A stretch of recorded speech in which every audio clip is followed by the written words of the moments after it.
Thomas the Tank Engine, A Day at the Football. This is the story about Thomas the Tank Engine and the day he and his friend James got ready for the football match of the season. It was an exciting day on the island of Sodor. Sodor United was playing Barrow in the biggest football game of the year. The Fat Controller arrived at Timothy's sheds to give the engines their jobs. "I'm going to be the referee," he said proudly. "Thomas and James, I want you to work as a team to get the fans to the football ground at Dryor."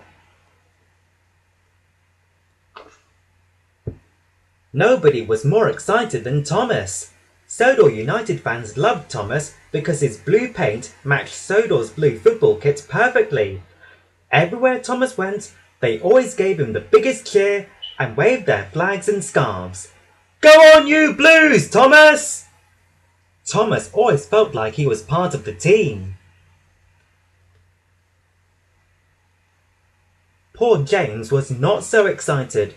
The Sodor fans never cheered for James because he was painted red.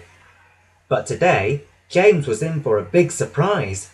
When he arrived at Brendam Docks, the Barrow fans were all wearing bright red.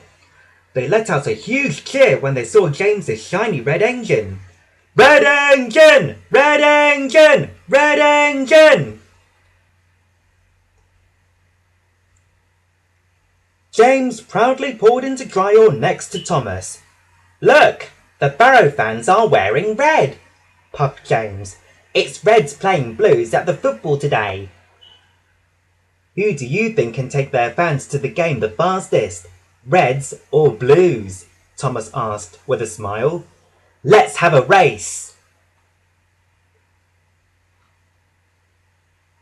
James chuffed away quickly and steamed out in front. Whir, whir, whir, went James's wheels along the track. Thomas was catching up. "Too fast! Too fast! Too fast!" called out Annie and Clarabelle. "Uh-oh, red signal!" James screeched to a stop. Thomas raced on ahead. "Blues are the best! Blues are the best!"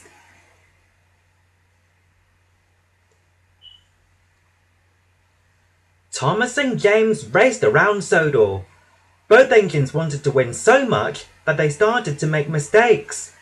Thomas rushed through the station, leaving the Fat Controller on the platform. Thomas was supposed to take him to the game. "Thomas, stop!"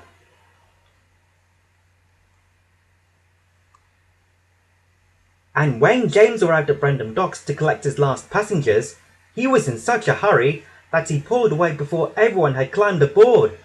He didn't realise that his last passengers were the Barrow football team. "No! James, come back!" Thomas and James had no idea the trouble they had caused as they screeched to a stop at the pitch.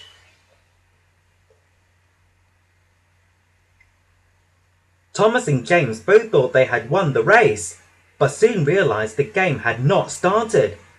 The Fat Controller arrived with the Barrow football team. He was very cross. "You are meant to work together today, not against each other," he said. "I'm giving you a yellow card as a warning. If you cause any more trouble, you will be given a red card and you won't be allowed to watch the match." Thomas and James felt terrible. They had nearly ruined the biggest football match of the year. Suddenly, the fans began booing. "The trophy is missing!" cried the Fat Controller. "I don't know where I left it!" "James, if we work together, we can find the trophy and be back before the game is over," said Thomas. This time, they were determined to show the Fat Controller that they were a really useful team.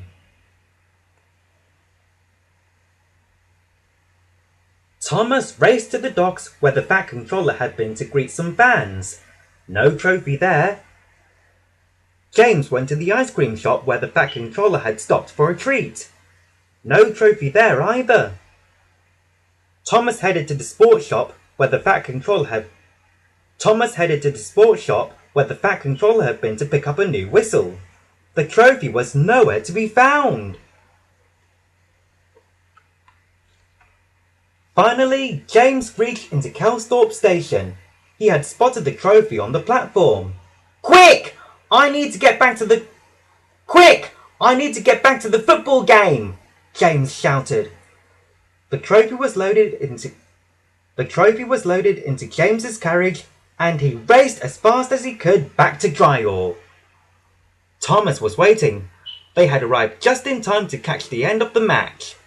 The fans all cheered the two engines who had saved the day.